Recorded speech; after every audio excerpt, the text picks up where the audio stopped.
Hello friends, welcome back. Welcome to my channel. So friends, on this channel we discuss the contents of law and previous year papers of judicial services and all other legal services exams such as APO, APP, PP, ADA, DA. In my previous video, I have started the question paper series of Uttarakhand. So in my previous video, I have discussed the Uttarakhand Assistant Prosecution Officer paper of 2021. So in today's video we are going to discuss the Uttarakhand APO pre का exam 2016 का, देखिए 2021 से पहले ये paper आया था 2016 में, तो आज हम उसी को डिस्कस करेंगे। तो फ्रेंड्स, अगर आप यहाँ पर नए हैं, पहली बार आ रहे हैं, तो I would like to recommend कि आप जो है चैनल को जरूर सब्सक्राइब कर लें। It will be very beneficial in your judiciary and other legal exams. यहाँ पर आपको लॉ के प्रीवियस ईयर पेपर्स जो हैं वो मिल जाएंगे, बिकॉज मेरे जो भी वीडियोज होंगे उन सब में मैं पेपर डिस्कस करता हूँ। और अभी यहाँ चल रहे हैं उत्तराखंड की सीरीज़। तो अभी उत्तराखंड APO करने के बाद हम करेंगे उत्तराखंड जुडिशरी के एग्ज़ाम, बिकॉज उत्तराखंड जुडिशरी का नोटिफिकेशन आ चुका है 2021 के लिए। बेसिकली 2022 में एग्ज़ाम होगा, देखिए कब होता है अभी। सो फ्रेंड्स, सब्सक्राइब ज़रूर कीजिएगा। चलिए चलते हैं अब एग्ज़ाम पेपर की ओर। देखिए मेरे पास ये A सीरीज़ का एग्ज़ाम पेपर है एंड आप जो है इन पेपर्स को डाउनलोड कर सकते हैं। उत्तराखंड PCS की जो वेबसाइट है वहाँ पर आपको ये प्रीवियस ईयर क्वेश्चन पेपर्स में मिल जाएंगे। ये फर्स्ट क्वेश्चन है, which one of the following cases related to joint liability under IPC। अब हिंदी में अगर हम इसको देखें, कौन सा वाद मतलब केस भारतीय दंड संहिता मतलब IPC के अधीन संयुक्त दायित्व मतलब जॉइंट लायबिलिटी, संयुक्त क्या हो गया, जॉइंट दायित्व मतलब लायबिलिटी से संबंधित है। तो कौन सा है वो, महबूब Shah versus emperor. Okay, next question क्या है, संरक्षण द्वारा और उसकी सम्मति से शिशु या उन्मुक्त व्यक्ति के लाभ के लिए भावनापूर्वक किया गया कोई कार्य शब्दावली भारतीय दंड संहिता की किस धारा से संबंधित है। मतलब act done in good favour the benefit of child और इनसेन पर्सन बाय और बाय कंसेंट ऑफ गार्जियन, कौन से सेक्शन में है, ये है सेक्शन आपका 89 IPC। तो इसका आंसर क्या रहेगा, इसका आंसर रहेगा A। Next question number 3, Z under influence of involuntary drunkenness attempts to kill A, here Z is guilty of the offense। क्या रहेगा, देखिए यहाँ पर क्या वर्ड है, इनवॉलेंट्री। इसको हिंदी में देखते हैं हम। अस्वेच्छा मतलब अपनी स्वेच्छा से नहीं किया उसने, अस्वेच्छा मतलब उसने किसी ने उसको इंटेंशनली ड्रंक कर दिया, ठीक है। तो उसने कौन सा अपराध किया है, जब उसकी स्वेच्छा ही नहीं है, उसने अपनी इच्छा से नहीं किया, तो क्या कोई अपराध माना जाएगा, नो, कोई भी अपराध नहीं किया, किसी भी अपराध से नहीं, ठीक है। तो D इज़ दी आंसर। और वॉलंटरी ड्रंकनेस वाला सेक्शन कौन सा है, वो है इंटॉक्सिकेशन का। इंटॉक्सिकेशन के सेक्शन कौन कौन से हैं, 85 and 86, 85 and 86। Next question number 4, अपराध किए जाने के वक्त दुष्प्रेरक की उपस्थिति वर्णित है। अब दुष्प्रेरक क्या होता है बताइए, दुष्प्रेरक मतलब अबेटर, जिसने अबेटमेंट किया वो वहाँ पर प्रेजेंट है जब ये क्राइम कमिट किया गया। तो कौन सा सेक्शन लगेगा उस पर, कौन सी धारा लगाएंगे, वो है 114, ठीक है। D is the answer. 113 क्या है, लाइबिलिटी ऑफ अबेटर, अबेटर की लाइबिलिटी है इसमें, for an effect caused by an act abetted different from the intended by the abettor. Abettor की इंटेंशन कुछ और थी, एक्ट कोई और हो गया, तो 113 है। 116 क्या है, abetment of offence punishable with imprisonment if offence be not committed, offence नहीं किया गया है तो। और 17 में क्या रहेगा, abetting commission of offence by public मतलब 10 या 10 लोगों से ज़्यादा जो है पब्लिक को भड़काया, भैया आप ये क्राइम करो, तो 117। Next question number 5, A without any excuses fires a loaded cannon into crowd of person and kills one of them, here A committed the offense of, क्या किया उसने, मर्डर किया है। विदाउट एनी एक्सक्यूज, हिंदी में अगर इसको हम देखें तो किसी प्रति हेतु के बिना, मतलब बिना किसी कारण के उसने तोप चला दी, ठीक है, और एक का वध हो जाता है उसमें, तो क्या होगा, हत्या। C is the answer. Next question number 6, भारतीय दंड संहिता की धारा 366 ख निम्न में से किस अपराध से संबंधित है। 366B, विदेश से लड़की के आयात हेतु अप्राप्त व्यय, लड़की के उपापन के, हत्या करने हेतु व्ययपहरण या अपहरण के, या फिर नन ऑफ द अबव, किसी से नहीं। वो है विदेश से लड़की के आयात से, मतलब importation of girl from foreign country. Okay, so A is the answer. अगला क्वेश्चन है, IPC की धारा में लूट करने का प्रयत्न दंडनीय अपराध है, मतलब अटेम्प्ट टू कमिट रॉबरी, कहाँ पर अटेम्प्ट टू कमिट रॉबरी, ये है 390 3 में, 393 में है ये, तो D is the answer. Next question number 8, A by pledging as diamond articles which he knows are not diamond intentionally deceives Z, thereby dishonestly induces Z to lend money. A is guilty of the offense. क्या किया उसने? Cheating की है। सो B is the answer. और ये है आपका illustration E of section 415। ठीक है, हिंदी में देख लेते हैं इसको। तो छल किया उसने। ठीक है, नेक्स्ट क्वेश्चन है 9, जो कोई किसी स्त्री का पति या पति का नातेदार होते हुए ऐसी स्त्री के प्रति क्रूरता करेगा वह दंडनीय होगा क्या? ऐसे कारावास जिसकी अवधि 2 वर्ष तक हो सकती है केवल जुर्माने से, कारावास की 3 वर्ष तक हो सकेगी, जुर्माने का भी दायी होगा। ये बात कर रहे हैं आपके सेक्शन 498 ए की, 498 ए। तो उसमें कितनी पनिशमेंट है? उसमें है 3 years and fine. So C is the answer. Next question है question number 10, under which of the following section IPC marriage ceremony fraudulently gone through without lawful marriage. Fraudulently marriage की है तो कितने में है? वो है 496 में। So B is the answer. Hindi में अगर देखें तो विधिपूर्ण विवाह के बिना कपटपूर्ण विवाह कर्म, मतलब धोखेबाजी से शादी करी है। तो कौन सेक्शन कौन सा है ये? 496, 496। नेक्स्ट क्वेश्चन नंबर 11 आ गया। The following offence mens rea is not essential element under the IPC. तो मेंसरिया किस में एसेंशियल नहीं है? बायगैमी। सो ए इज द आंसर। बाकी सब में मेंसरिया होना चाहिए। इसको हम हिंदी में देखें तो दुराशय एक आवश्यक तत्व नहीं है। कौन से में? द्विविवाह में। दूसरी शादी कर ली अगर आपने, वो पनिशेबल तो है बट उसमें जो है आपकी मेंसरिया की जरूरत नहीं होती। अगला क्वेश्चन है 12, भारतीय दंड संहिता में निम्न में से किस धारा में पीछा करना को परिभाषित किया गया है? मतलब पीछा करना क्या होता है? पीछा करना होता है स्टॉकिंग। आप स्टॉक कर रहे हैं, कितने में है वो? कि 354 घ में, मतलब 354 डी इज स्टॉकिंग। क्या क्या है? Sexual harassment. ठीक है, उसकी पनिशमेंट। फिर बी क्या आ गया? Intent to डिसरोब।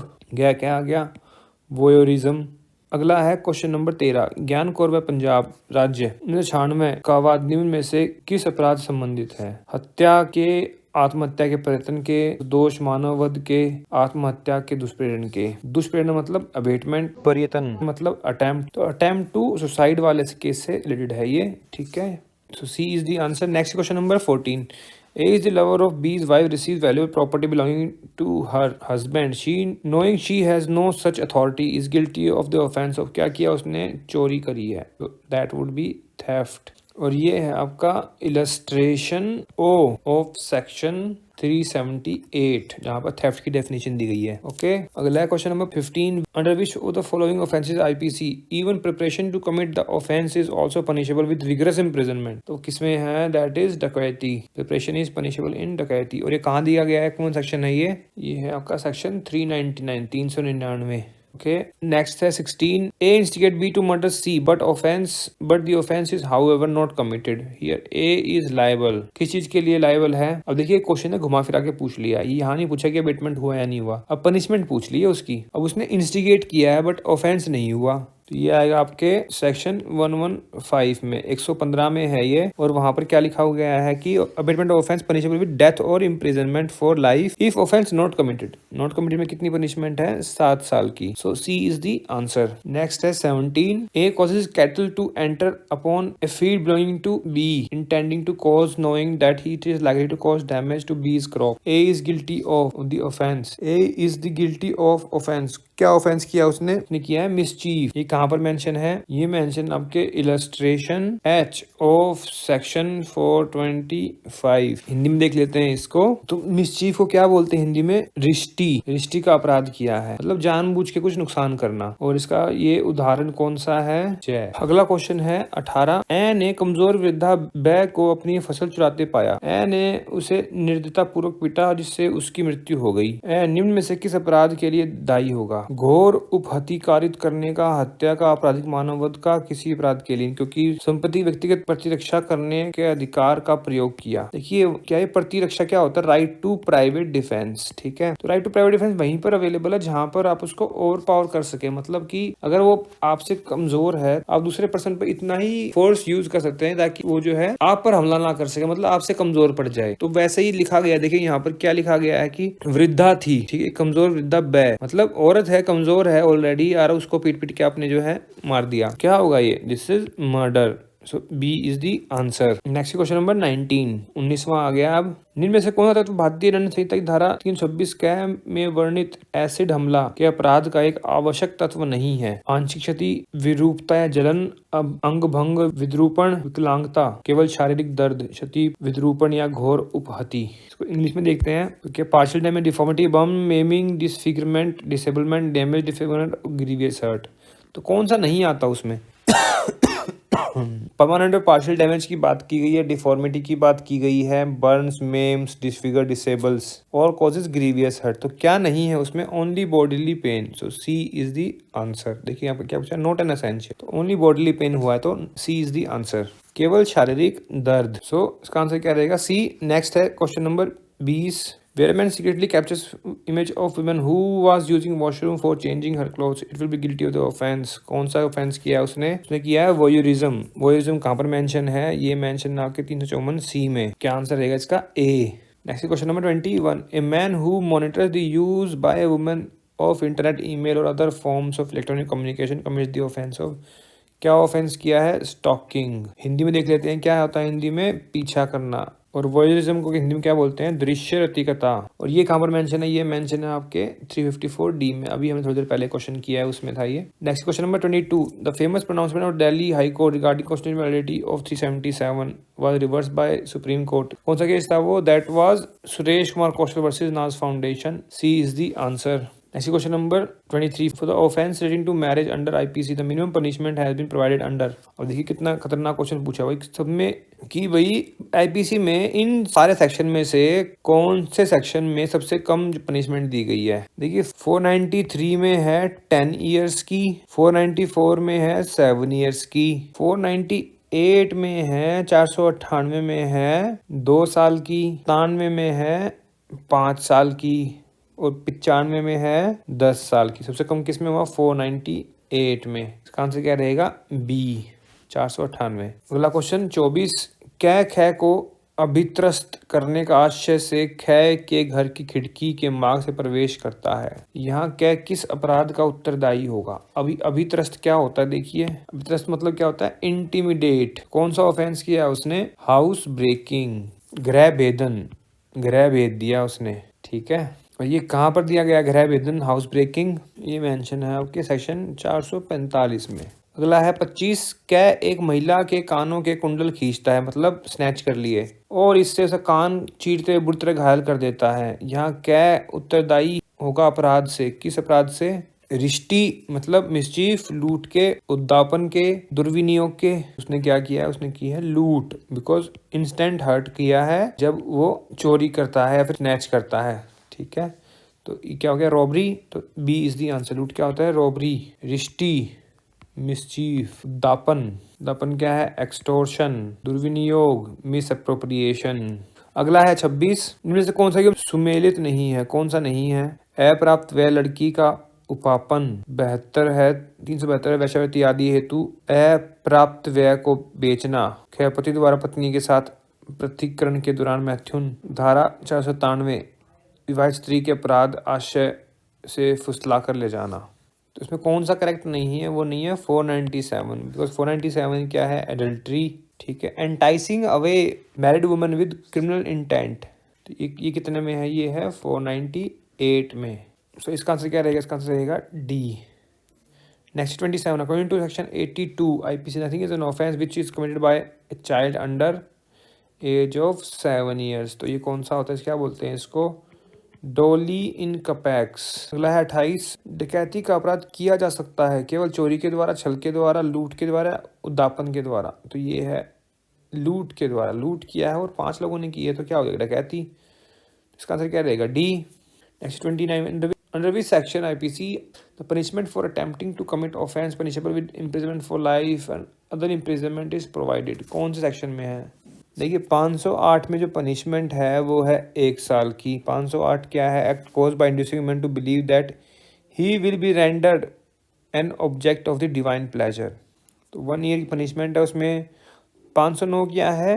वर्ड, जेस्चर और act intended to insult the modesty of women. इसमें जो पनिशमेंट है ये है 3 साल की। 510 है आपका misconduct in public by drunken person, उसमें सबसे कम है आईपीसी में, वो है 24 आवर्स की इम्प्रिजनमेंट। बचा क्या 511, तो ये 511 क्या है, अटेम्प्ट, तो वहाँ पर दी हुई है imprisonment for life or other imprisonment. So C is the answer. Next question number 30. The minimum number of person to an agreement to be designated as criminal conspiracy कितने चाहिए 120 A के according? Minimum number 2, A is the answer. Next is 31. Under IPC, whosoever by force compels or by deceitful means induces any person to go from any place commits the offense of, कौन सा offence किया है, वो है abduction. So B is the answer. और abduction की definition कहाँ दी गई है, दी गई है 362 में। किडनैपिंग डेफिनेशन कहाँ पर है, 359 में। फिर इंडिया से किया है, लॉफुल गार्जियन से किया है, तो वो 361 तक जाता है। रॉन्गफुल अरेस्ट कितने में है, 339 में, 339 में। और अबेटमेंट कितने में है, 107 में। ठीक है, अगला क्वेश्चन है 32। Dishonest misappropriation of property possessed by deceased person at the time of his death punishable under IPC के कौन सा सेक्शन है, वो 404। इसको हिंदी में देख लेते हैं। ऐसी संपत्ति जो मृत व्यक्ति के कब्जे में उसकी मृत्यु के समय थी, मतलब डेथ हो गई, सपोज कीजिए उसने घड़ी पहनी हुई है, पर्स है उसके पास, जो बेईमानी से दुर्विनियोग करता है, धारा कौन सी लगेगी उस पर, और धारा कौन सी लगेगी, 404। D is the answer. अगला है 33। धारा 304 ख के अनुसार जो कोई दहेज मृत्यु कारित करेगा वह ऐसे कारावास से दंडित किया जाएगा जिसकी अवधि कम नहीं होगी। मिनिमम पनिशमेंट पूछी गई है यहाँ पर। अब मतलब इंग्लिश में बोले तो 304 B, dowry death. Minimum punishment कितनी है उसमें, नॉट लेस देन 7 ईयर्स, 7 से कम नहीं और लाइफ से ज़्यादा नहीं। B is the answer.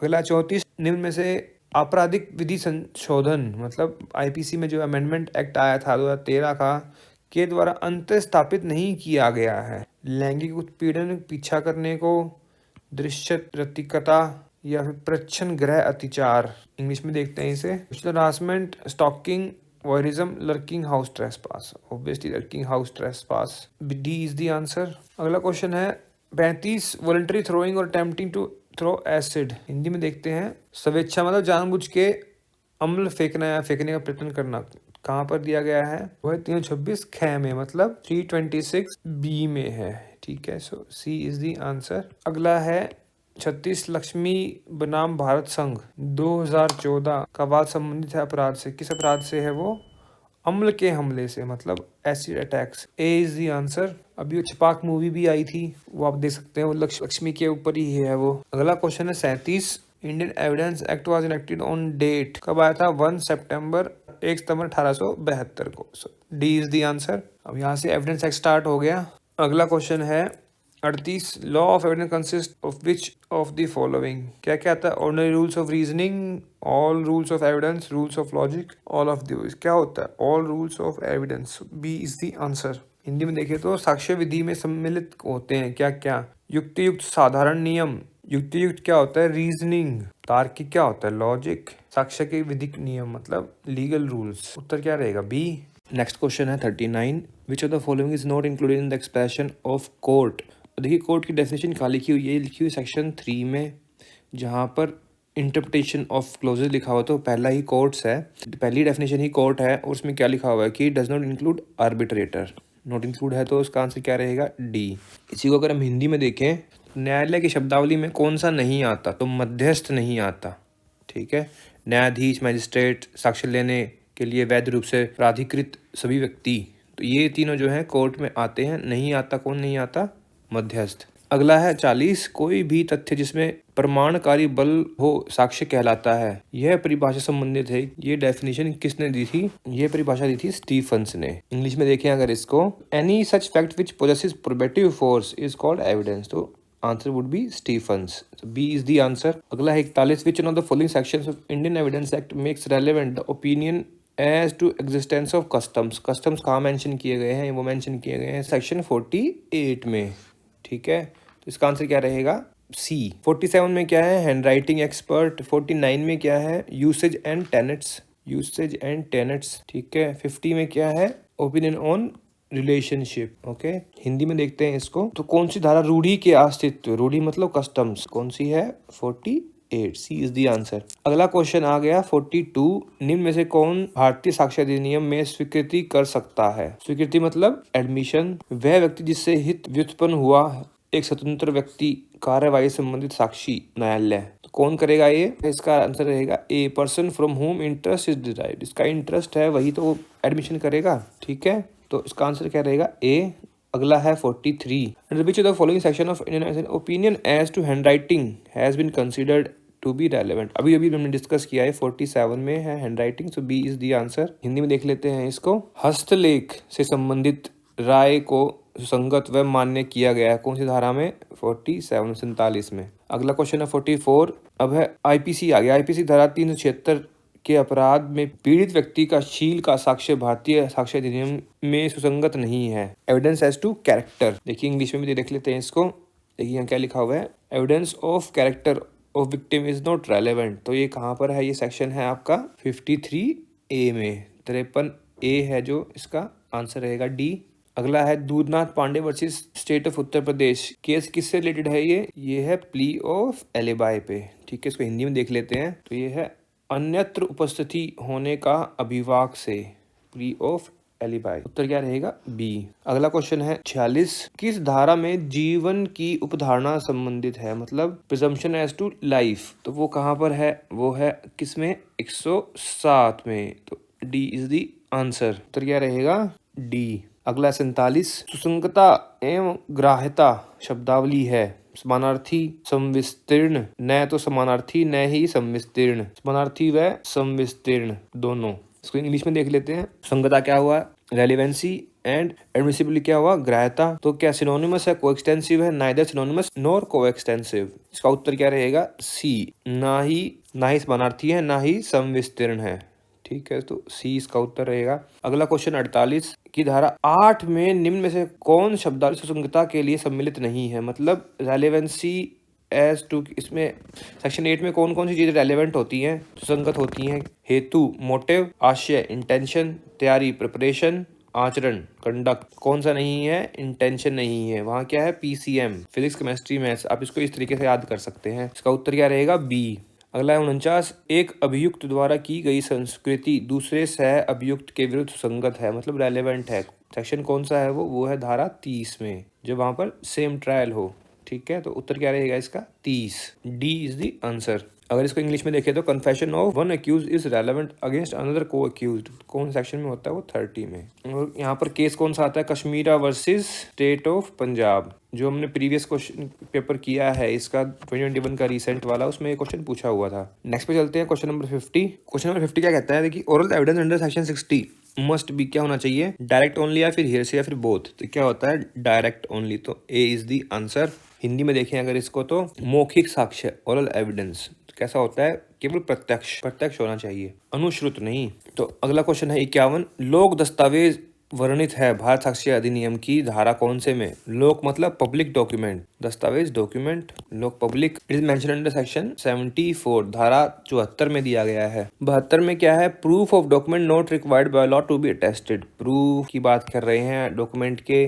फिर इसमें क्या है? कंपैरिजन किसका? स्पेसिमेन, सिग्नेचर 73 में। 75 में क्या है? Private document. इंग्लिश में देख लेते हैं इसे। देखिए पब्लिक डॉक्यूमेंट, आंसर क्या रहेगा? 74, सी इज द आंसर। अगला क्या है? 52, which one of the following is not the exception to the rule of hearsay under law of evidence. कोई एक्सेप्शन नहीं है हियरसे रूल पर। आपको पता है कि डीडी जो है वो एक एक्सेप्शन है, रजिस्ट्राई भी एक्सेप्शन है, कन्फेशन भी एक एक्सेप्शन है। तो कौन सा नहीं है? Expert opinion, that is not exception. इसका उत्तर क्या रहेगा? डी। हिंदी में अगर इसको देखें तो श्रुति साक्ष्य के नियम के अपवाद नहीं है, मतलब रूल ऑफ हियर्स के एक्सेप्शन नहीं है। तो विशेषज्ञ की राय जो है वो एक्सेप्शन नहीं है।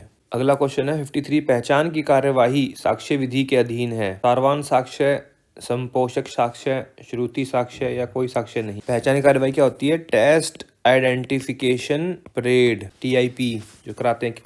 सेक्शन कौन सा है? सेक्शन है ये सेक्शन 9। देखते हैं इंग्लिश में तो क्या सब्सटेंटिव एविडेंस है, कोरोबोरेटिव है, हियरसे है, नो एविडेंस। 53 का आंसर क्या रहेगा?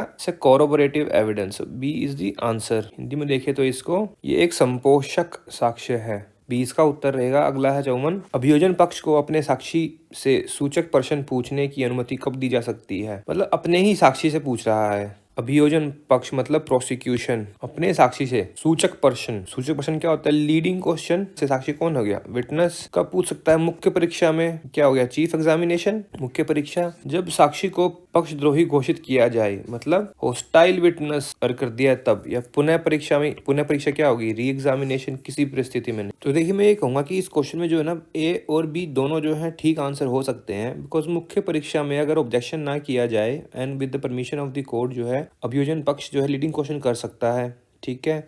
फिर हॉस्टाइल में तो हम कर ही सकते हैं, जब हॉस्टाइल विटनेस जो है कर दिया गया, ठीक है। तो आई वुड से कि दोनों इसके आंसर जो है वो ठीक रहेंगे, बिकॉज जो लीडिंग क्वेश्चन हैं as general rule, leading question को कब पूछ सकते हैं? क्रॉस एग्जामिनेशन में। और चीफ में कब पूछेंगे? When no not objected and with the permission of the court in chief examination. And obviously they can ask in under section 154, धारा 154 के जब हॉस्टाइल डिक्लेयर कर दिया तो उससे जो क्वेश्चन पूछ सकते हैं, तो दोनों इसके उत्तर ठीक रहेंगे। तो यहाँ पर हम ए और बी दोनों लगाएंगे। नेक्स्ट क्वेश्चन है question number 55। Which of the following section of Indian evidence applies to pleader relating to professional communication. तो कौन सा सेक्शन है? वो सेक्शन है that is 126 and 127। Alright, so D is the answer. Hindi में देख लेते हैं इसको। कौन सी धाराएं प्लीडर की वृत्तिक संसूचना से संबंधित है? वृत्तिक मतलब प्रोफेशनल, संसूचना कम्युनिकेशन, दैट इज 126 और 127। डी का उत्तर रहेगा। अगला क्वेश्चन है 56। धारा 113 ख मतलब 113 बी के अंतर्गत निम्नलिखित में से कौन तथ्य दहेज मृत्यु के लिए उपधारणा की पूर्ववृत्तियों में नहीं आता? मतलब प्रिजम्पशन टू डॉवरी डेथ में नहीं आते। पीड़िता उसके पति या संबंधियों के द्वारा क्रूरता का शिकार थी, परेशान की जाती थी। ऐसी क्रूरता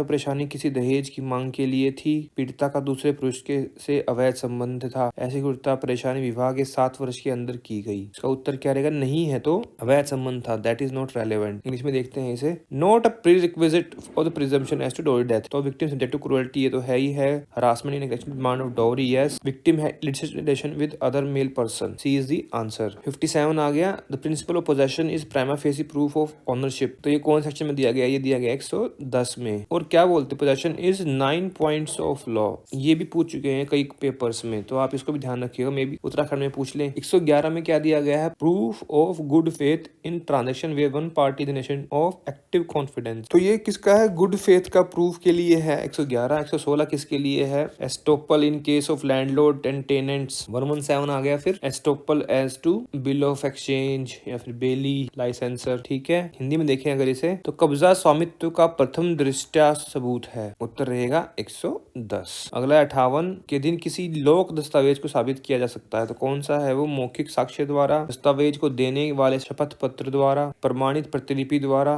उपरोक्त किसी से नहीं। तो क्या आप ओरल एविडेंस दे सकते हैं पब्लिक डॉक्यूमेंट का? तो प्रमाणित प्रतिलिपि द्वारा हम कर सकते हैं, सर्टिफाइड कॉपी से। तो ये कहाँ पर लिखा गया? ये लिखा गया है धारा 77 में। लेकिन इंग्लिश में देखते हैं इसे। Affidavit of the giver of document certified copy. कैसे प्रूव करेंगे उसको? एज सर्टिफाइड कॉपी से कर सकते हैं, कैन बी प्रूव्ड बाय। तो इसका उत्तर क्या रहेगा? सी। अगला है 59 मूक साक्षी के द्वारा न्यायालय में लिखकर चिन्हों द्वारा किए गए साक्ष्य को माना जाएगा एक क्या? ओरल एविडेंस, मौखिक साक्ष्य। तो इसका उत्तर क्या रहेगा? बी। मूक साक्षी मतलब डम्ब विटनेस, जो बोल नहीं सकता। बाय राइटिंग और जेस्चर्स, ठीक है, लिखा हुआ ना, बाय राइटिंग और sign shall be deemed to be a oral evidence. B is the answer. अगला है 60 section 112 applies where there is dispute regarding maternity of child या पैटर्निटी ऑफ चाइल्ड। तो 112 क्या है? मैटरनिटी नहीं, पैटर्निटी ऑफ चाइल्ड। मैटरनिटी क्या है? एक फैक्ट है। पैटर्निटी क्या है? एक प्रिजम्पशन है। ओके, इसको आप लिख लीजिए कहीं पर। Maternity is a fact and paternity is a presumption. Alright, Hindi में अगर देखें इसे, लागू धारा 112 लागू होती है जब विवाद का संबंध बच्चे के मातृत्व से नहीं पितृत्व से हो। तो बी इसका उत्तर रहेगा। नेक्स्ट क्वेश्चन है क्वेश्चन नंबर 61। तो देखिए पूछा हुआ क्रिमिनल लॉ अमेंडमेंट एक्ट 2013। अब इसमें कौन कौन से सेक्शन जो अमेंड हुए थे, देखिए ये पूछ लिया। ये कोई इजी क्वेश्चन नहीं है, इसके लिए आपको पता होना चाहिए कि भाई कौन कौन से सेक्शन जो है अमेंड किए गए थे। तो सबसे पहले देखते हैं ए ऑप्शन जो है। ए ऑप्शन में जो है मैक्सिमम सारे लिखे हुए हैं। जो ए ऑप्शन है उसमें पहला है 53। क्या 53 ए हुआ है? यस, बिकॉज अभी इसी पेपर में हमने बात करी है जहाँ पर कैरेक्टर ऑफ रेप विक्टिम के जो है दैट इज़ नॉट रेलेवेंट, तो दैट ये हुआ है। 113 ए क्या है? 113 ए हुआ था 1983 में, 13 बी हुआ था 1986 में, 114 ए इंसर्ट हुआ था 1983 में, बट इसको अमेंड किया गया 2013 में भी। ठीक है, तो ये तो हो गया और ये हो गया, लेकिन अब इसमें क्या है, 13 ए और 13 बी नहीं हुए हैं, तो ये ऑप्शन नहीं बनेगा। फिर से 13 ए इसमें अगर आ गया तो ऑब्वियसली नहीं हुआ, 114 नहीं हुआ, 13 ए जहाँ भी आया वो नहीं हुआ। ठीक है, तो अब देखिए 53 ए हुआ है, ये हुआ है 119, यस इसे भी किया गया था, और 146, यस ये भी हुआ। तो इसका आंसर क्या रहेगा? डी। अगर इसको हम हिंदी में देखें तो आपराधिक विधि संशोधन अधिनियम में कौन कौन से हुए हैं, तो उत्तर रहेगा इसका डी। ठीक है, अब अगला है 62। कोई प्राइवेट व्यक्ति किसी व्यक्ति को जो उसकी उपस्थिति में अपराध करता है गिरफ्तार कर सकेगा यदि संज्ञेय अपराध करता है, संज्ञेय और अजमानती अपराध करता है। संज्ञेय मतलब कॉग्निजेबल, अजमानती, अजमानती क्या होता है? Non bailable. डी ऑप्शन है असंज्ञेय और अजमानती। तो देखिए असंज्ञेय क्या हो गया? Non cognizable. इसका उत्तर क्या रहेगा? संज्ञेय और अजमानती। तो तीसरा सी जो है इसका वो उत्तर रहेगा। इंग्लिश में क्या रहेगा इसका? Cognizable and non bailable offence. तो अरेस्ट बाय प्राइवेट पर्सन कहाँ पर मेंशन किया गया है? वो मेंशन किया गया है सेक्शन 43 सीआरपीसी में। तो अब यहाँ से जो है ये सीआरपीसी स्टार्ट हो गया है, और ये सब सेक्शन 1 में ही लिखा हुआ है, who commits cognizable and non bailable offence. Non bailable पहले लिखा गया है। अगला है 63। मैजिस्ट्रेट में convert summons case into warrants case during trial in the interest of justice if the offence punishable with imprisonment for a term. कितना? 6 months. और ये कहाँ पर मेंशन है? ये मेंशन किया गया है आपके सेक्शन 259 सीआरपीसी में। ऑलराइट, इसको हिंदी में देख लेते हैं। दंडाधिकारी विचारण के दौरान, विचारण क्या होता है? ट्रायल, न्याय के हित में, in the interest of justice, summons मामले को वारंट मामले में बदल देगा यदि अपराध दंडनीय हो 6 माह से अधिक। धारा 259 सीआरपीसी। इसका उत्तर रहेगा डी। अगला है 64। 64। 3 वर्ष से अनधिक काल से दंडनीय अपराध का संज्ञान कोई न्यायालय नहीं लेगा यदि व्यतीत हो गया है। कितना? तो इसका आंसर क्या रहेगा? 3 ईयर्स। और ये कहाँ पर मेंशन है? ये मेंशन है आपके सेक्शन 468 में। ठीक है, हिंदी में क्या रहेगा इसका उत्तर? 3 वर्ष। 3 वर्ष अगर बीत गए हैं और 3 वर्ष की अवधि का उसका 3 वर्ष का उसका लिमिटेशन पीरियड था, तो 468। अगला है 65। दंड प्रक्रिया संहिता की धारा 248(2) के अंतर्गत दोष सिद्धि और दंडादेश एक ही दिन दिया जा सकता है या एक दिन नहीं दिया जा सकता, या फिर दोनों सही है दोनों गलत है। देखिए दोनों सही तो हो नहीं सकते, दोनों गलत भी नहीं हो सकते, तो ये ऑप्शन तो बनते ही नहीं है, क्योंकि एक तो ठीक ही है इसमें से। एक दिन नहीं दिया जा सकता। उत्तर क्या रहेगा इसका? बी। इंग्लिश में देख लेते हैं। Conviction sentence can not be pass on the same day. 248 के 2 में मेंशन है ये। He shall after hearing the accused on the question of sentence pass the sentence upon him according to law। मतलब उसको पहले सुनेंगे, हियरिंग होगी पहले सेंटेंस के ऊपर कि भी कितना सेंटेंस दिया जाएगा, कितने दिन की पनिशमेंट दी जाएगी। ठीक है, उत्तर रहेगा बी। अगला है 66। In writ petition of constable 243 CP Mohan Singh other versus state of Uttarakhand the fact in issue is related to promotion, suspension, dismissal, superannuation. और देखिए यहाँ से स्टार्ट हो गया उत्तराखंड पुलिस एक्ट। अब इसका उत्तर रहेगा, ये था प्रमोशन के ऊपर केस था ये, तो बी इसका उत्तर रहेगा। तो मोहन सिंह बना उत्तराखंड राज्य पदोन्नति से संबंधित था, पदोन्नति से संबंधित था, तो ए इसका उत्तर रहेगा। अगला 67। उत्तराखंड पुलिस अधिनियम की कौन सी धारा साक्षी को परिभाषित करती है? तो विटनेस जो है वो मेंशन किया गया है आपके सेक्शन ZC में। ठीक है, तो हिंदी में कहाँ पर है ये? 2 में। तो इसका उत्तर क्या रहेगा? डी। अगला है 68। उत्तराखंड पुलिस अधिनियम के अंतर्गत रेलवे पुलिस जिलों का सृजन कौन कर सकता है? रेलवे पुलिस जिले मतलब रेलवे पुलिस डिस्ट्रिक्ट्स। इसको देखते हैं इंग्लिश में। अब Who is about to create railway police districts? तो कौन कर सकता है? State government. उत्तर क्या रहेगा? सी। हिंदी में देखें तो इसको, तो कौन बना सकता है पुलिस जिला? राज्य सरकार। तो उत्तर क्या रहेगा? सी। अगला है 69। अपराधों के निवारण या अन्वेषण और कानून व्यवस्था बनाए रखने के लिए विनियम कौन बना सकता है? विनियम क्या होता है? रेगुलेशंस। ओके, प्रिवेंशन किसके लिए बना रहे हैं? For prevention of investigation of crime and maintenance. तो वो कर सकते हैं DGP, subject to the approval of state government. और ये कहाँ पर मेंशन किया गया है? ये मेंशन किया गया है आपके सेक्शन 21 में। हिंदी में अगर इसको देखें तो राज्य सरकार के अनुमोदन के अधीन पुलिस महानिदेशक जो है रेगुलेशंस बना सकते हैं। इसका उत्तर रहेगा ए। कहाँ मेंशन है? धारा 21 में। अगला क्वेश्चन है 70। राज्य पुलिस परिवार प्राधिकरण की वार्षिक रिपोर्ट किसके समक्ष रखी जाएगी? इंग्लिश में है before whom annual report of state police complaint authority shall be laid. वो है स्टेट असेंबली। और ये कहाँ पर मेंशन किया गया? ये मेंशन किया गया आपके section 73 of Uttarakhand police act के सब सेक्शन 2 में। तो रखी जाएगी राज्य विधानसभा में। राज्य विधानसभा के समक्ष जो है रखी जाएगी वार्षिक रिपोर्ट, धारा 73 का 2। अगला क्वेश्चन है 71। उत्तराखंड राज्य पुलिस बोर्ड का अध्यक्ष कौन होता है? अध्यक्ष मतलब चेयरमैन। कौन होता है? गृह मंत्री। B is the answer. English में क्या है? Chairperson of Uttarakhand police board, home minister is the answer. और ये कहाँ पर मेंशन है? ये मेंशन है आपके सेक्शन 30 में, धारा 30 में मेंशन किया गया है इसको। नेक्स्ट क्वेश्चन है 72। Who shall be the chairperson of police establishment committee? उसमें होता है डायरेक्टर जनरल ऑफ पुलिस। तो डीजीपी जो है वो इसके चेयरपर्सन होते हैं। और ये कहाँ मेंशन किया गया? ये मेंशन किया गया आपके सेक्शन 38 में। इसको अगर हम हिंदी में देखें तो पुलिस अधिष्ठान समिति का अध्यक्ष कौन है? तो पुलिस महानिदेशक, धारा 38 में। अगला क्वेश्चन है 73। अपवादित परिस्थितियों में पुलिस बल व सशस्त्र पुलिस इकाइयों को राजस्व पुलिस क्षेत्र में कार्य करने हेतु निर्देश देने के लिए निम्न में से कौन प्राधिकृत है? मतलब किसके पास अथॉरिटी है? जिला मजिस्ट्रेट, और क्या बोलते हैं इसको? जिला दंडाधिकारी। मजिस्ट्रेट लिखा है तो उनके पास पावर होती है। और ये कहाँ पर मेंशन किया गया? ये मेंशन किया गया है धारा 40 में। इन exceptional circumstances direct police force and armed forces in revenue police area किसके पास होती है? डिस्ट्रिक्ट मजिस्ट्रेट को पावर दी हुई है इसमें। ये सेक्शन 40 में जो है मेंशन किया गया है इसको। अगला है question 74। Which of the following section permits police officer to take charge of unclaimed movable property not being a case property? तो कौन सा सेक्शन है वो है 46। B is the answer. Hindi में देख लेते हैं। अदावाकृत चल संपत्ति, किसी का दावा नहीं है उस पर, बिना दावे की जो चल संपत्ति है, मूवल प्रॉपर्टी जो वाद संबंधित नहीं है, तो उसको पुलिस अधिकारी अपने अधिकार में ले सकता है। वो है धारा 46 में मेंशन। तो बी इसका उत्तर रहेगा। अगला है 75। मानवाधिकार संरक्षण के उपाय के रूप में साक्षी के संरक्षण के लिए नियम बनाने की शक्ति निम्न में से किसको प्राप्त है? Who is empowered to frame rule for witness protection as measure for human right protection? वो है स्टेट गवर्नमेंट के पास। उत्तर रहेगा इसका ए। और कहाँ मेंशन किया गया? ये मेंशन किया गया आपके सेक्शन 54 में। हिंदी में देख लेते हैं किसके पास है? राज्य सरकार को प्राप्त है ये शक्ति, धारा है 54। अगला है 76। उत्तराखंड पुलिस का कौन सा अध्याय पुलिस की जवाबदेही से संबंधित है? मतलब जवाबदेही मतलब अकाउंटेबिलिटी। तो पुलिस अकाउंटेबिलिटी का चैप्टर कौन सा है? तो वो है अध्याय 8। उत्तर रहेगा सी।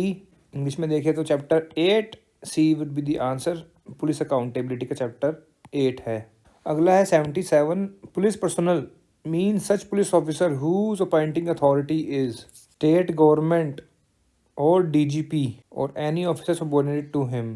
और देखिए यहाँ पर दोनों ऑप्शन जो हैं बीबी और डीबी, ये दोनों ठीक हैं। देखिए स्टेट गवर्नमेंट पहले नहीं था, ये आया है 2018 की अमेंडमेंट के बाद। तो पहले इसका उत्तर क्या था? बी। 16 का पेपर है तो उस टाइम पर ये ओबियसली बी आंसर होगा। लेकिन अगर आज की डेट में अगर पूछ लेते हैं, कभी मान लीजिए आगे के पेपर में पूछ ले इसको, तो इसका आंसर रहेगा both B and D. Hindi में अगर देखें तो पुलिस कार्मिकों से अभिप्रेत ऐसे पुलिस अधिकारियों से है जिनका नियुक्ति प्राधिकारी होता है। कौन? पुलिस महानिदेशक या अधीनस्थ कोई अधिकारी या फिर राज्य सरकार। तो दोनों इसके उत्तर रहेंगे। डेफिनेशन कहाँ पर मेंशन की गई है? ये है 2Q में, 2 में। हिंदी में 2 और इंग्लिश में है ये 2Q। Alright, next is 78. A person may be appointed as an independent member of state police board for a term of that is for 2 years. और ये कहाँ पर मेंशन किया गया? ये मेंशन किया गया है आपके सेक्शन 33 में। किसी व्यक्ति को राज्य पुलिस बोर्ड स्वतंत्र सदस्य के रूप में नियुक्त किया जा सकता है तो 2 वर्ष की अवधि के लिए। और धारा कौन सी है? ये 33। अगला है 79। पुलिस अनुसंधान एवं विकास ब्यूरो की स्थापना करने की शक्ति किसके पास है? करने की शक्ति प्राप्त है किसको? मुख्यमंत्री को, राज्यपाल को, राज्य सरकार को। देखिए अनुसंधान आ गया मतलब bureau of police research and development. तो ऑब्वियसली स्टेट गवर्नमेंट, हर चीज स्टेट गवर्नमेंट के पास ही है। तो उत्तर क्या रहेगा? सी। और ये कहाँ मेंशन है? ये मेंशन किया गया आपके सेक्शन 16 में। हिंदी में अगर देखें तो राज्य सरकार को है, सी उत्तर रहेगा। और धारा कौन सी है? धारा है 16। अगला है 80, राज्य पुलिस परिवाद प्राधिकरण। इसको कमेटी को जो है ना, ये प्राधिकरण बोल रहे हैं, अथॉरिटी होती है। राज्य पुलिस परिवाद प्राधिकरण इसके द्वारा प्राप्त अवचार की शिकायतों को आगे की कार्रवाई के लिए अगर सारित करेगी। कौन करेगा? किसको करेंगे? पुलिस महानिदेशक को, राज्य पुलिस बोर्ड, राज्य सरकार को, राज्य प्रशासनिक अधिकरण को। देखिए यहाँ पर कमेटी लिखा गया बट इट इज अथॉरिटी। देखिए 2018 के अमेंडमेंट से पहले कमेटी था, लेकिन अब किसको क्या कर दिया? अथॉरिटी कर दिया है। और पहले किसको फॉरवर्ड करते थे? पहले करते थे डीजीपी को, लेकिन हम करते हैं स्टेट गवर्नमेंट को। तो आज की डेट में आंसर क्या ठीक रहेगा? State government. और ये कहाँ पर मेंशन है? ये मेंशन है आपके सेक्शन 71 में। इसको हम अगर हिंदी में देखें तो पहले करते थे 18 तक करते थे किसको? पुलिस महानिदेशक को। अब कर रहे हैं हम राज्य सरकार को। धारा है 71। अगला क्वेश्चन है क्वेश्चन नंबर 81, अभियोजन निदेशालय की स्थापना की जा सकेगी किसके द्वारा? राज्य सरकार, केंद्र सरकार, उच्च न्यायालय राज्य सरकार द्वारा, और राज्य सरकार के द्वारा केंद्र सरकार के परामर्श से ही। प्रोसिक्यूशन डायरेक्टरेट, अभियोजन क्या होता है? प्रोसिक्यूशन निदेशालय डायरेक्टरेट, यहाँ से अब स्टार्ट हो गया फिर से सीआरपीसी 81 से। और डायरेक्टरेट ऑफ प्रोसिक्यूशन कहाँ पर मेंशन है? ये मेंशन है सेक्शन 25A में, जो कि आया था 2005 की अमेंडमेंट से विद इफेक्ट फ्रॉम 23/6/2006। ये क्यों बता रहा हूँ? बिकॉज ये क्वेश्चन भी पूछ लेते हैं। तो कौन कर सकता है? स्टेट गवर्नमेंट में इस्टेब्लिश। तो उत्तर क्या रहेगा इसका? सी। हिंदी में अगर देखें हम, कौन करेगा? राज्य सरकार के द्वारा। और ये लिखा गया है धारा 25 क में। सी इसका उत्तर रहेगा। अगला है 82, थाने का भार साधक अधिकारी मतलब ऑफिसर इंचार्ज सभी व्यक्तियों की गिरफ्तारी की जो बिना वारंट गिरफ्तार किए गए हैं रिपोर्ट करेगा। किसको करता है? जिला मजिस्ट्रेट को। इसका उत्तर क्या रहेगा? डी। और ये कहाँ पर मेंशन किया गया है? ये मेंशन किया गया है आपके सेक्शन 58 में, सीआरपीसी। और हिंदी में बोले तो इसको क्या? धारा 58 में। अगला है question number 83, A warrant of arrest में बी एग्जीक्यूटेड कहाँ पर? At any place in India. ये कहाँ पर मेंशन किया गया है? ये मेंशन आपके सेक्शन 77 ऑफ सीआरपीसी में। हिंदी में अगर आप देखें इसको तो गिरफ्तारी वारंट का निष्पादन किया जा सकेगा कहाँ पर? भारत में कहीं भी। धारा 77 ये बोलती है। अगला है 84, आदतन अपराधियों से शांति और सदाचार रखने के लिए प्रतिभूति देने का आदेश दे सकता है। कौन देगा? प्रतिभूति मतलब सिक्योरिटी, आदत मतलब हैबिचुअल। कौन ले सकता है? मुख्य न्यायिक मजिस्ट्रेट, कार्यपालक मजिस्ट्रेट, न्यायिक मजिस्ट्रेट प्रथम श्रेणी। तो कार्यपालक मजिस्ट्रेट जो है वो ले सकता है। तो इसका उत्तर रहेगा बी। और इसको इंग्लिश में देखें तो हैबिचुअल ऑफेंडर से security for keeping peace and good behaviour. ये मेंशन किया गया है आपके सेक्शन 110 में। धारा 110 में मेंशन है executive magistrate can take security and not exceeding 3 years. ये भी क्वेश्चन पूछ सकते हैं, पूछते भी हैं बहुत सारे एग्जाम्स में। अगला है question 85, imprisonment for failure to give security for keeping the peace shall be. क्या होता है इम्प्रिजनमेंट अगर नहीं दिया? कैसी होती है? वो होती है सिंपल इम्प्रिजनमेंट। और ये कहाँ पर मेंशन किया गया? ये मेंशन किया गया है आपके सेक्शन 122 के सबसेक्शन 7 में। हिंदी में अगर इसको देखें तो परी शांति कायम रखने के लिए प्रतिभूति देने में असफल रहने पर कारावास कैसा रहेगा? साधारण कारावास रहेगा। और धारा 122 के 7 में ये लिखा गया है। तो इसका उत्तर रहेगा बी। अगला है 86, निम्नवाद किस में अभियोजन साक्षी का अभियोजन मिथ्या साक्ष्य देने के लिए किया गया था? अभियोजन साक्षी कौन है? Prosecution witness. उसने जो है फॉल्स एविडेंस दिया, उसका फिर प्रोसिक्यूशन कर दिया गया। देखिए यहाँ पर लिखा हुआ है फॉर परजुरी, झूठी गवाही दी। तो वो केस था Jessica Lal murder case. So C is the answer. अगला है 87, in which of the following cases was held that High Court cannot directly entertain bail application of POTA accused without the refusal by special court। तो direct नहीं जा सकते आप। तो इसका उत्तर क्या रहेगा? तो वो केस था state of Gujarat versus SA Shaikh. इसको हिंदी में अगर देखें, किस वाद में यह अभी निर्धारित किया गया था कि उच्च न्यायालय पोटा अभियुक्त की जमानत याचिका को तब तक स्वीकार नहीं कर सकती जब तक यह विशेष न्यायालय द्वारा खारिज न कर दी गई हो। मतलब सबसे पहले आपको विशेष न्यायालय के पास ही जाना पड़ेगा बेल के लिए। अगर वहाँ से अगर रिजेक्ट हुई है उसके बाद ही आप जो है हाई कोर्ट जाएंगे, डायरेक्ट नहीं जा सकते। तो गुजरात राज्य बनाम SA शेख, ए इसका उत्तर है। अगला है 88, फिर से केस पूछा गया है इनमें से किस वाद में अभी निर्धारित किया गया था कि दंड प्रक्रिया संहिता मतलब CRPC की धारा 164 के प्रावधानों का निश्चित अनुपालन होना ही चाहिए? राजेश रंजन, बाबू उदय सिंह परमार, नवीन चंद्र अमित सिंह। तो ये था बाबू भाई उदय सिंह परमार बनाम गुजरात राज्य 2007। बी इसका उत्तर रहेगा। इंग्लिश में अगर देखें इसको, provision of section 164 is to be strictly complied with, तो Babu Bhai Uday Singh, so B is the answer. अगला 89 89 right of arrested Indian person to free legal aid and informed about was upheld in, कौन सा केस था? वो था Khatri versus state of Bihar. Hindi में अगर देखें हम, गिरफ्तार निर्धन व्यक्ति इंडिजेंट पर्सन के निशुल्क विधिक सहायता एवं सूचित किए जाने के अधिकार को अभी निर्धारित किया गया था, कौन से केस में? खत्री बनाम बिहार राज्य, सी इसका उत्तर रहेगा। अगला है 90 उत्पात हटाने का सशर्त आदेश जारी किया जा सकता है, कौन कर सकता है? प्रथम वर्ग मजिस्ट्रेट, जिला न्यायाधीश, मुख्य न्यायिक मजिस्ट्रेट, जिलाधीश या फिर उपखंड मजिस्ट्रेट, दोनों के द्वारा। 90 conditional order for removal of nuisance, तो कौन दे सकता है? डीएम या फिर सब डिविजनल मजिस्ट्रेट, बोथ, तो इसका उत्तर क्या रहेगा? डी। और ये कहाँ पर मेंशन किया गया है? ये मेंशन है धारा 144 सेक्शन 144 सीआरपीसी, धारा 144 लगा दी गई है, वो कौन हटवाएगा? डी उत्तर रहेगा इसका। अगला है 91 सीआरपीसी की निम्न किस धारा में कार्यपालक मजिस्ट्रेट व्यादेश जारी कर सकता है? और व्यादेश क्या होता है? इंजंक्शन, वो दिया गया धारा 142 में, जहाँ पर लिखा गया है कि अगर इंक्वायरी पेंडिंग है तो व्यादेश जारी किया जा सकता है। इंग्लिश में अगर देखें तो 142 में मेंशन किया गया है injunction pending inquiry, so 142 B is the answer. अगला है 92 any magistrate who has made an order of detention under section 167 shall forward a copy of his order to, किसको देगा? Chief judicial magistrate. आंसर क्या रहेगा इसका? ए। और ये कहाँ पर मेंशन है? 167 के सब सेक्शन 5 में। अगर इसको हम हिंदी में देखें, जिस मजिस्ट्रेट ने धारा 167 के अंतर्गत निरुद्ध किए जाने का आदेश पारित किया है, तो वो आदेश की प्रति अग्रसारित करेगा किसको? मुख्य न्यायाधीश मजिस्ट्रेट को, चीफ जुडिशियल मजिस्ट्रेट।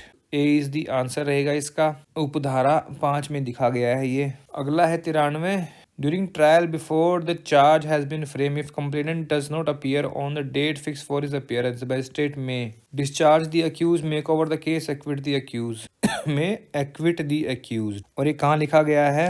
ये मेंशन किया गया है आपके सेक्शन 256 सीआरपीसी में। हिंदी में इसको देखें तो विचारण के दौरान, ट्रायल के दौरान आरोप के विरचित किए जाने के पूर्व यदि परिवादी नियत तिथि को न्यायालय में उपस्थित नहीं होता तो मजिस्ट्रेट क्या करेगा? अभियुक्त को दोष मुक्त कर देगा। ठीक है, इसका उत्तर क्या रहेगा? सी। और ये कहाँ मेंशन है? धारा 256 में। अगला है 94 धारा 320 के अधीन समझौता शमन का प्रभाव होगा, क्या होता है इसका प्रभाव? दोष मुक्ति, acquittal, so B is the answer. 320 में ही लिखा हुआ है ये, धारा 320 के उपधारा 8 में लिखा हुआ, सब सेक्शन 8 में मेंशन किया गया है।